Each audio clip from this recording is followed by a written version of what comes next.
Ladies and gentlemen, live from the Lure Theater in Seattle, Patton Oswald!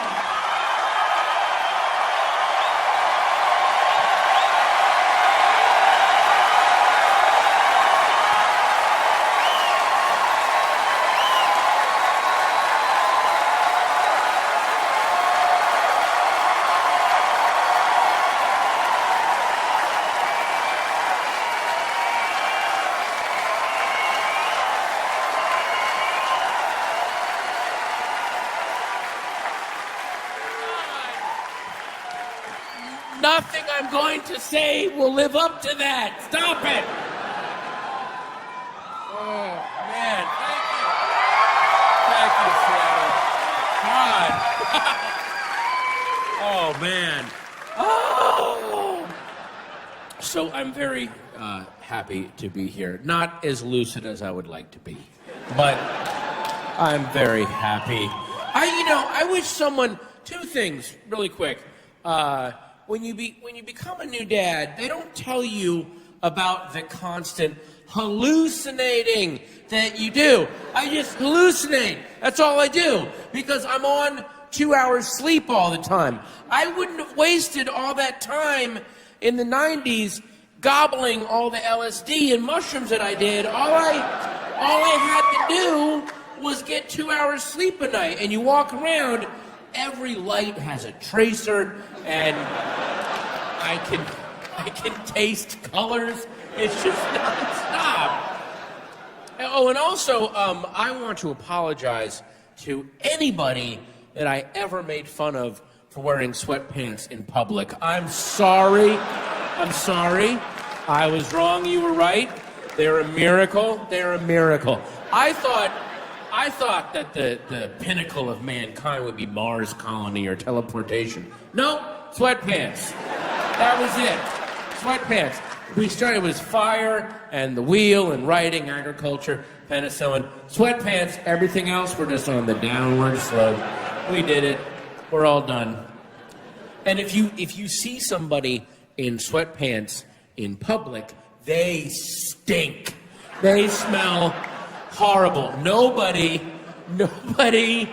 takes a shower, shampoos, shaves, brushes their teeth, and then puts sweatpants. At that point, they just go, oh, well, I may as well get dressed if I did all that. Why would I?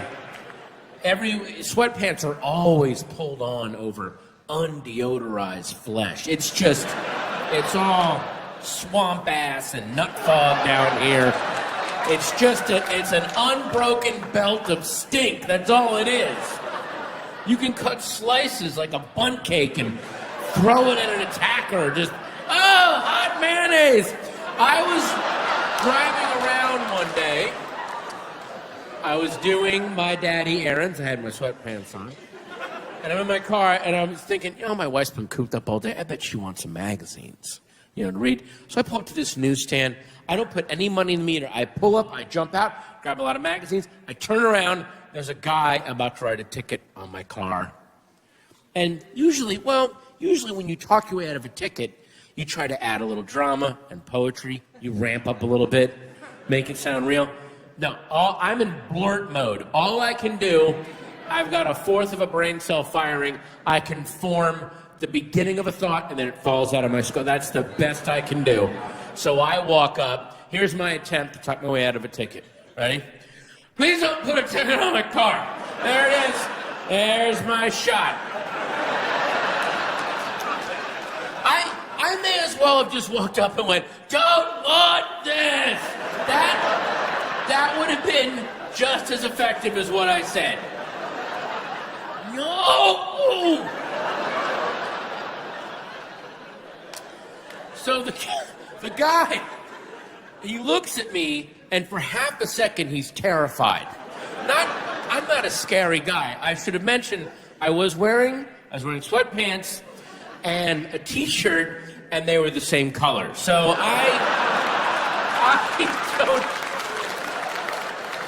I didn't even look like a Dr. Seuss drawing. I looked like a Dr. Seuss rough sketch that he did.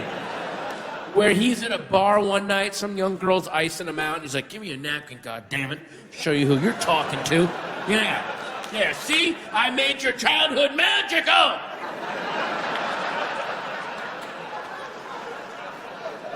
Yeah! Dr. Seuss on an angry pussy hunt. Strap in.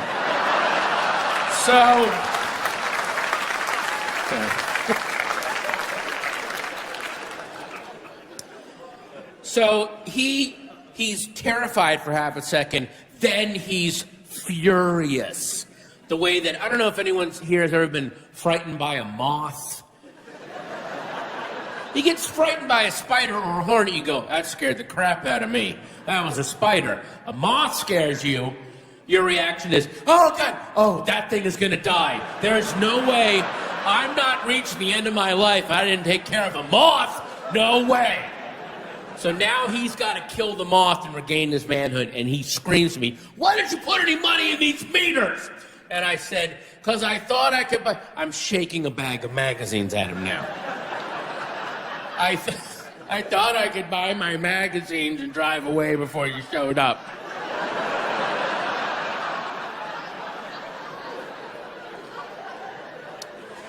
And he says, get in your car and get out of here. And I go, thank you. And then I get in my car.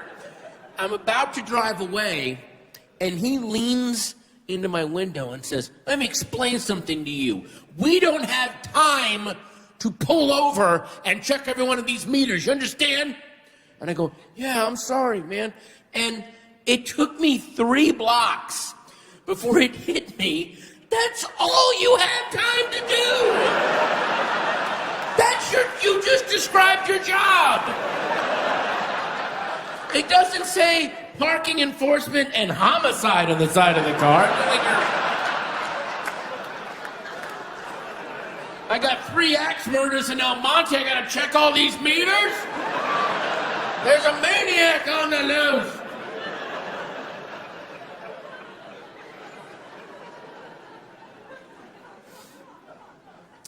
I want my daughter to grow up smart, but now I don't know how smart I want her to be. There just seems to be a connection to me, and maybe I'm wrong about this. I haven't really read any statistics, but there does seem to be a connection between really smart, really young, and then crazy later on. There just seems like my brother-in-law babysits these 2 kids in Chicago, and they're 2 years old, and they're prodigies. Their mom is a physicist, and the dad plays multiple instruments in an orchestra, and the kids are brilliant. They're 2 years old.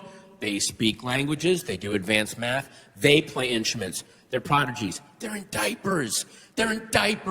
And they do all that stuff. So one time, my brother-in-law's babysitting, and one of the kids had an accident in his diapers. So my brother-in-law said, oh, do I got to change your diapers? And the little kid said, diaper.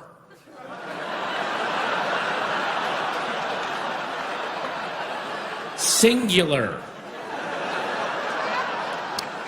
Yes, that's really smart. That's also the confidence of a serial killer. If you are shitting your pants and then correcting people's grammar, you're just neck deep in the crazy pool, aren't you? What?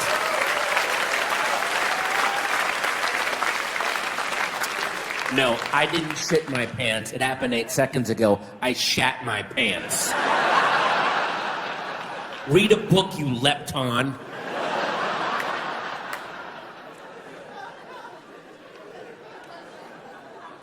Then, my parents come by, visit the new baby. And look, the main reason that they're there is to visit and see their grandchild. That's the main reason. But they're also there to defend how they raised me. That's one of the other things on the agenda. And by the way, your parents loved you, and they completely screwed up. They loved you, they had horrible information, they did the best they could, they screwed everything up. I'm screwing everything up, I'm sure I'll find out in 40 years, but I'm reading the latest books, and I'm sure they're all wrong. I'm trying. So my mom visits, and baby needs a nap. Put the baby in her bassinet, and my mom said, oh, you put her on her back. I was like, yeah, there's a thing now. It's called back to sleep. Put them on their back. It prevents crib death. My mom said, you and your brother slept face down every night. You turned out fine.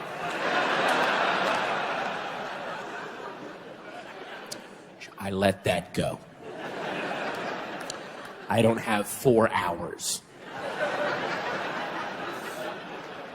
Then the baby woke up. I gave her a bottle. My mom said, you fed her like 2 hours ago. I was like, yes, at this stage, they need calories. They need to eat that much. They need the calories. And my mom said, you used to scream all night we didn't feed you. You turned out fine.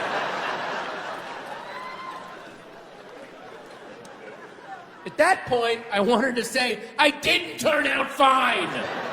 I'm a fat comedian with OCD. I get up in front of strangers and talk about my dick. This is not good parenting. He's like, that really? Is that what he does?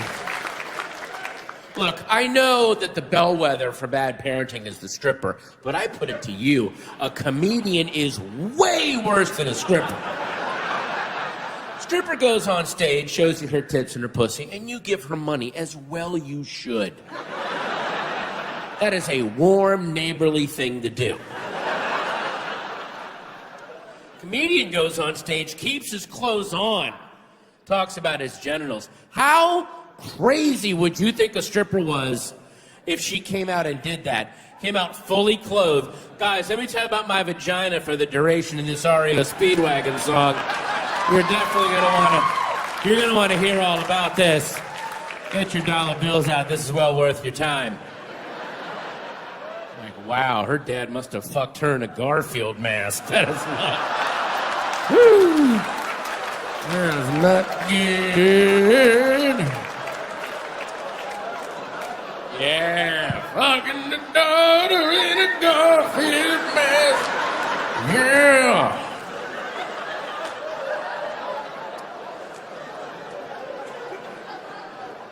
You ever do that when you're bored, like you jock rock your life in your head when stuff is so boring you can't believe it? That's what I do all day now. Standing in line at the post office, gonna buy some commemorative stamps, yeah.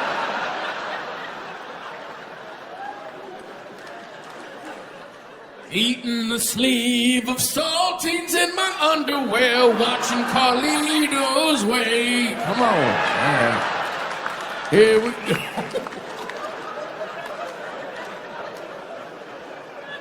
Jerking off to internet porn in my office when I should teach my daughter to read. Yeah. Oh, yeah.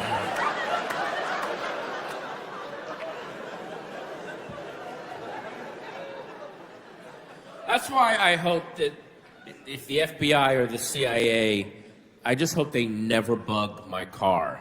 Put a microphone in my house, my office, I don't care. Don't bug my car. When I'm driving alone, the stuff that comes out of my head when I'm bored, if my car has ever been bugged, they've never taken that microphone out. I am the CIA's Christmas party every year. They're like, we have another Oswald, here we go. Just hours of me just sitting there going, I said to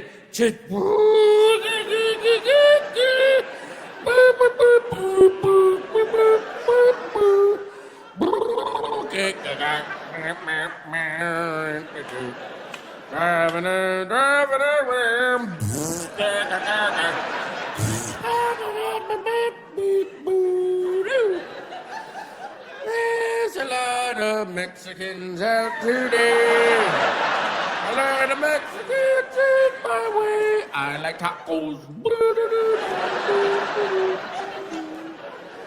Oh, I got the cutest little puppy in the world. Yes, I do. He's a little sweetie and he's waiting at home. And he's got a bed and play with a bone. Send an APB to the Burbank cops. There's a thief made of cinnamon and lemon drops. He's covered in fur from his nose to his feet. He's a crazy kissing man up Lincoln Street.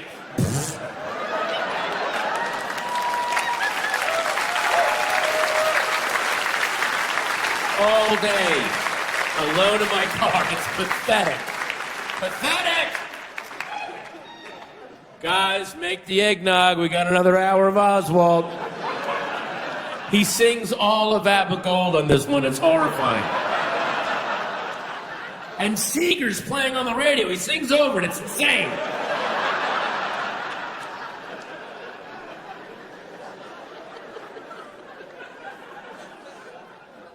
I got offered to go audition for a romantic comedy, and they wanted me to audition for the part of the gay best friend, which...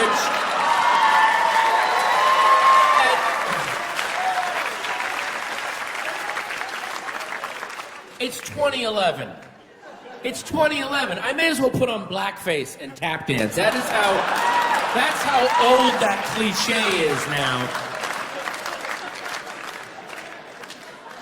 And I read the script, and every scene, it was every standard gay best friend. Like, I walk in, and she's crying, and I go, oh, microwave popcorn and red wine, stat!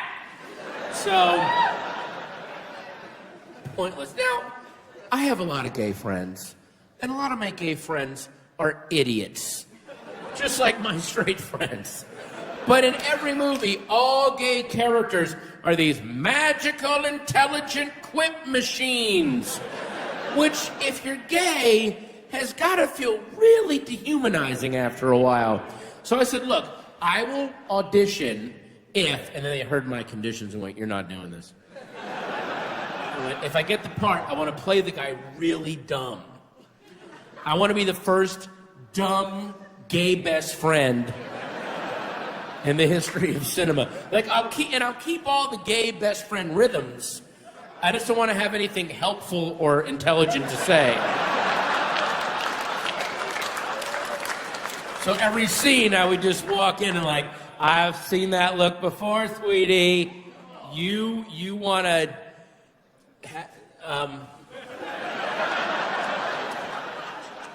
just do something with his cock, I guess. I don't know. Fuck, I'm tired. You and your two friends, when the three of you get together, you guys are like the...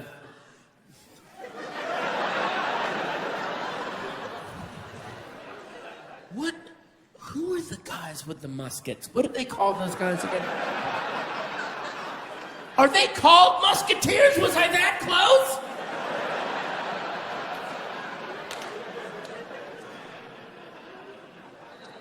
And I could not tell you the title of this movie if you put a gun to my face. It was, every romantic comedy should just be called Trying to Fuck.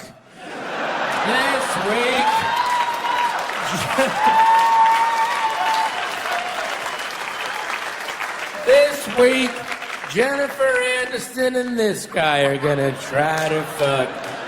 Next week, Jennifer Aniston and another guy are gonna try to fuck. Will they fuck? Probably. From the writer of Nyeh and the director of Nyeh comes Nyeh.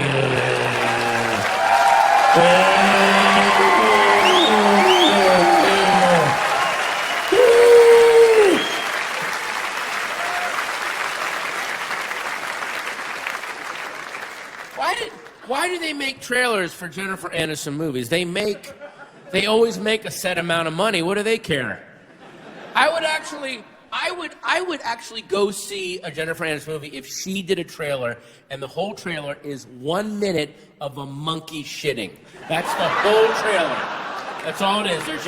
It just says this Christmas, Jennifer Aniston, and then there's a monkey in a Napoleon hat, and he's just for 1 minute, non-stop, just, and not even like healthy turds either. That weird like intermittent diarrhea spree, like it clearly hurts, like the monkey's angry about it. So just like this, like the monkey wants to punch his own ass. He's angry at his own ass for shitting the way it's shitting.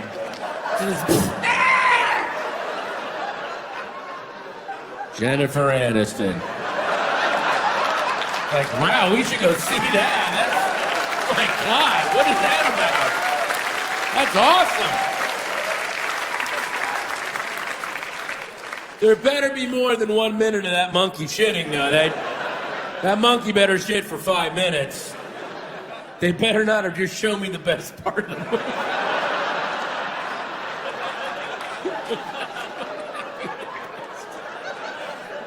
Like, then we go, there, we got to put the sizzle reel out there. Hook the people in. Where's the angry monkey shit? You know, people that are against gay marriage, if they just openly said, I'm against gay marriage because thinking about two men having butt sex or two women having scissor sex kills my boner, dries up my vagina, I can't have sex, it ruins my life, that's why I'm against it. That would be a valid argument. We'd have to actually debate you on that. But these lunatics always go, well, because it says in the Bible. Okay, stop, hang on. I'm glad you like a book. I really am. I'm glad that...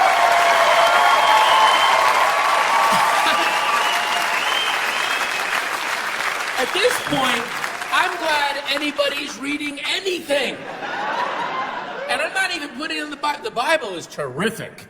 Give it a read. It's got monsters and adventures and hey, if you like torture porn, check out the Old Testament. Oh, man. Any Saw fans out there? Woo! Get the Old Testament. But just because you like something in a book doesn't mean you can have the thing you like in the book happen in real life. That's what crazy people want. I can't go to the White House with a bunch of Green Lantern comics and go, I want a Green Lantern ring. I saw it in a book I like. Make the thing in the book I like be here now. I would be justifiably tased if I did that.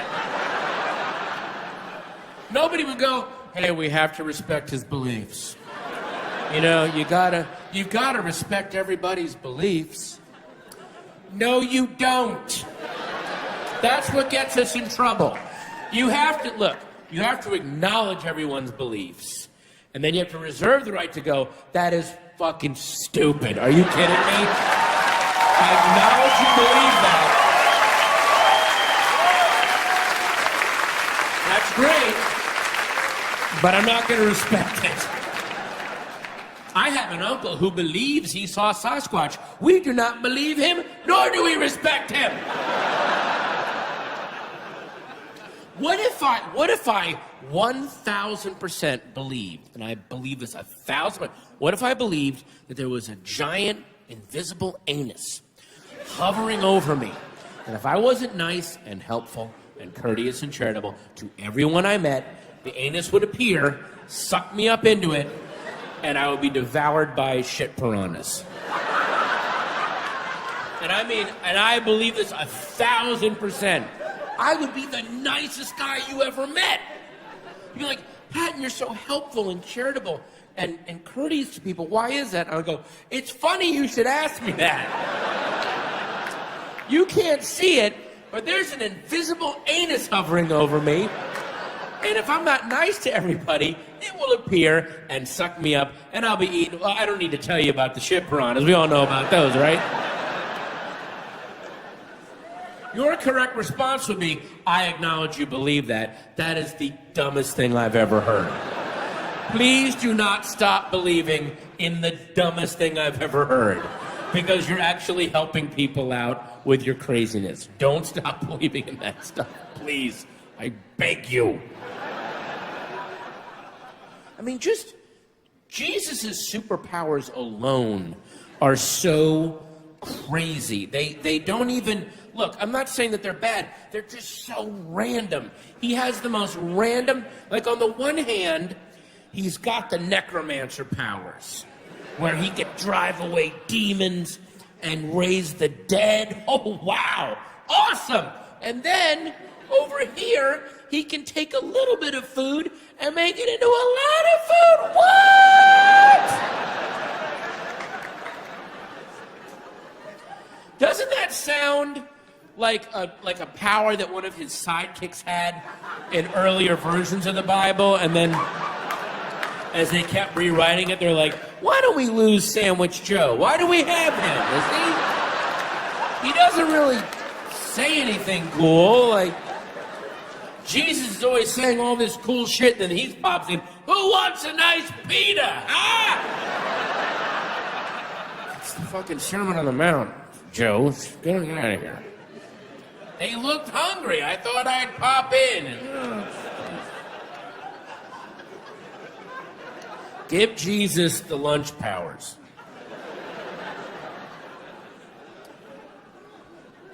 See, it's Jesus' wisdom and humility that would keep him out of the good superhero teams. If he ever came back, he wouldn't just go to the X-Men and say, guys, I can raise the dead. So you keep me at the mansion, someone dies, bring them back, boom, I put them right back in the game. He'd be like, wow, you're hired. Thanks, Jesus. Let's go get you a cool leather uniform, man. Are you married to the beard? All right, no, that's cool. He would be very humble and self-effacing and say, well, superpowers, let me think. Well, there was this one time when many people were gathered and there was but a crust of bread and a few fish, and then the next thing you know, everyone had a nice lunch. And they'd say, wow, that's amazing. Hang on, just 1 second. Guys, remember when we took down Magneto and we needed like 15,000 sandwiches? Yeah, me neither. So, we're good. Thank you for coming in. I don't know what to tell you. Try the Avengers. They'll take anybody. Those guys. Have you been to them? Oh. They have a guy with a bow and arrow. I'm not kidding. What are they, recruiting at sporting goods stores, or? Hey, you jump rope really fast. How'd you like to be an Avenger? I like the way you tetherball, sir. How would you like to take on Ultron? So, I was taking this flight from Vegas to Burbank. It's a 40-minute flight on Southwest. I take it a lot. And the flight is a rock polisher. It's all turbulence. It's terrifying.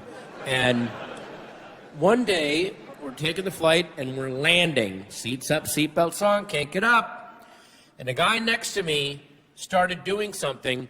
And when he began doing it, I realized I've never seen this done. He used a vomit bag. Because usually on a plane, you've got to throw up. You're like, oh, I'm going to throw up. And you go use the bathroom. We're landing. He can't get up. And I realized as he started doing it, he must throw up every flight. Because this guy was the Zorro of vomit bag users. He was amazing. He was sitting there. He had a magazine on this leg, and he's reading it. And you see it hit him. And he never looked up from the magazine. He reached up with one hand, grabbed the vomit bag, snapped it open with one hand,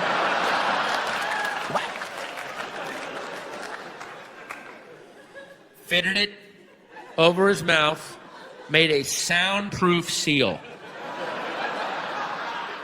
Then started violently throwing up, but it sounded like this.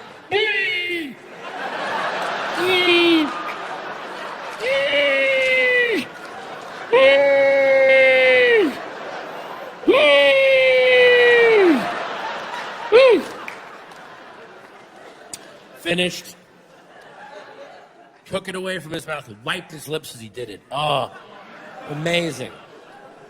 Sealed the little metal tabs, folded them with one hand.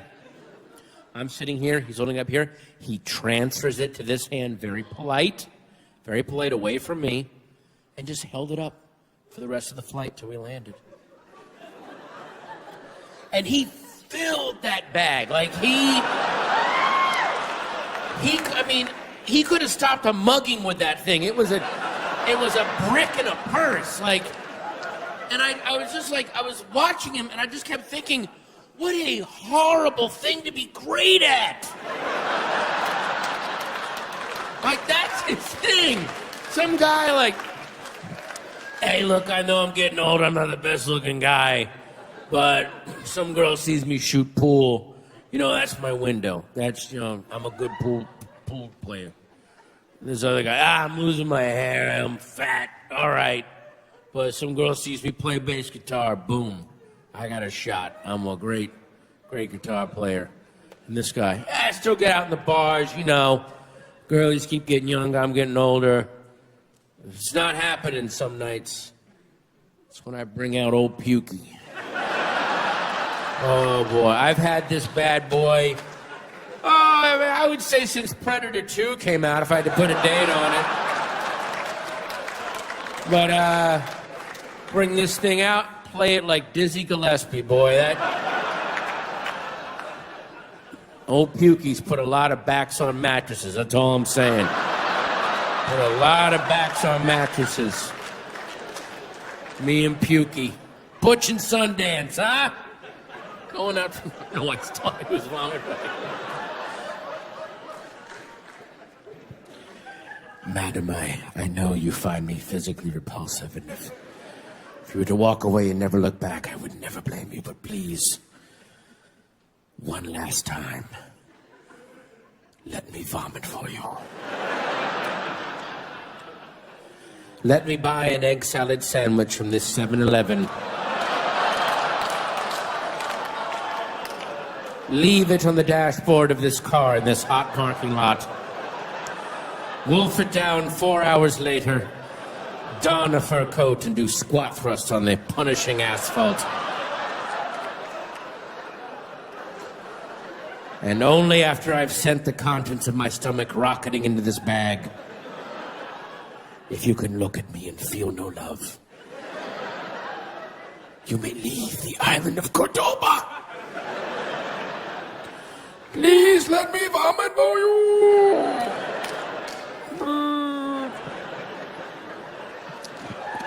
I hope so.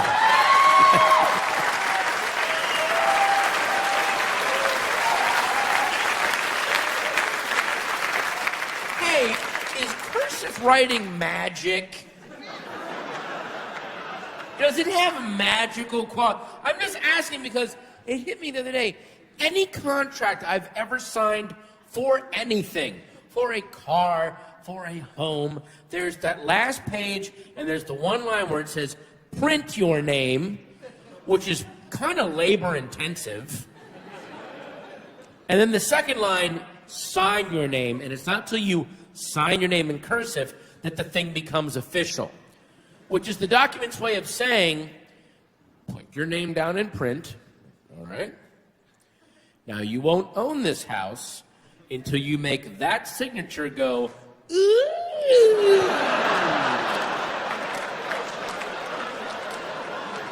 What? Who the fuck invented that?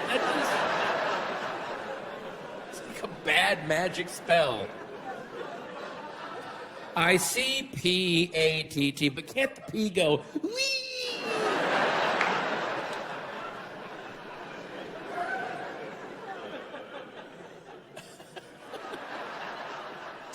Here's another sweatpants story for everybody, and I think you guys a little sweatpant adventure for you guys.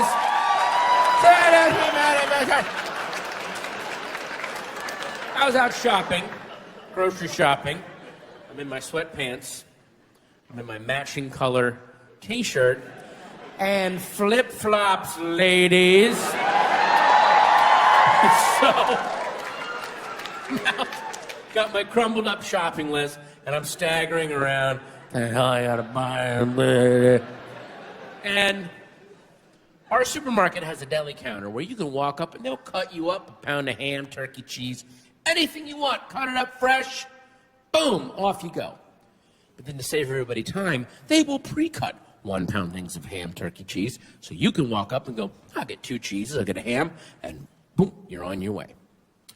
So I'm staggering up to the counter with my list, and I vaguely see that the next guy in line is this morbidly obese guy. Huge. And he's the next guy in line at the counter, and he's blocking part of the counter. And what I can't see is there's only one 1 pound thing of pre-cut ham in the ham bin. There's only one left. I can't see that. All I hear as I approach him is him say, I want all the ham.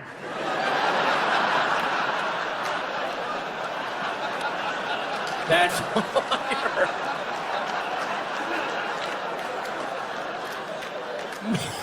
Meaning he just wants that one thing.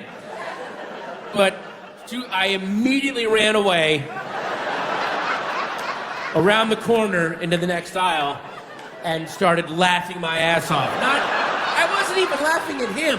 I was thinking of the guy at the deli counters going, go, here we go. And then like, Eye of the Tiger starts up, and he's doing it. It's happening. Then I thought, what if a third party witnessed that? What if a third person was 20 yards away and all they see is a guy dressed like me with a crumpled piece of paper, and he's approaching this morbidly obese guy at a deli counter, and just as he gets there, the morbidly obese guy goes, I want all the ham. And the guy with the paper goes, oh shit, and he runs away.